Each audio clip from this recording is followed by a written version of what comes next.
Hello mga kaidol, dito kami sa dagat. Tatapos pa lang ako kumain ng silot.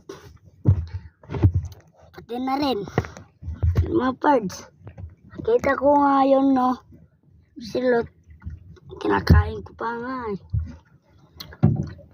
Nakahanap ako lang nagakyat doon sa mataas. Sabi nila malalaglag daw lang ako doon. Hindi, sabi ko, hindi yun. Mamatay na lang ako dyan. Sabi ko, ganun. Sabi namin, ito yung kinakain ko na sa mga idol. Pag marami ng yung mga vlog ko, pag 1 million na dyan, meron ko na rin.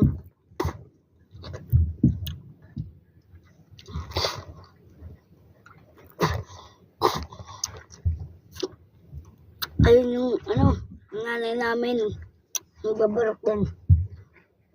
Sabi ko, sapat-sapit rin eh. Sabi nila, ayaw nun, baka malaglag ka dyan.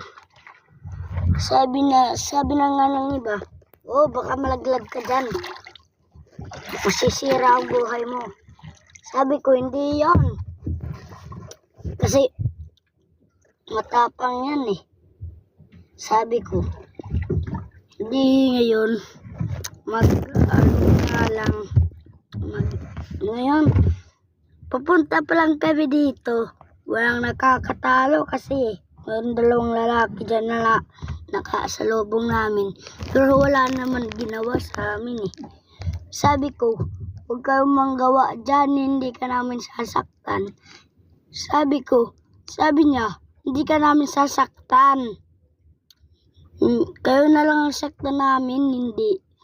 Ayaw namin saktan eh, kasi masisira ang buhay namin. Sabi nila, hindi yun, hindi masisira ang buhay nyo. Sabi ko, talaga, masisira talaga yung buhay namin. Papunta pa nga lang sa dagat eh. Masisirain ang buhay namin.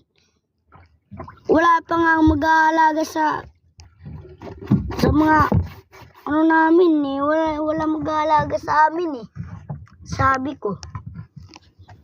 Sinabi ko na lang, pwede ba magpatawad ka na lang sa mga mo. Sabi ko naman, yayabang mo naman dyan. Hindi ko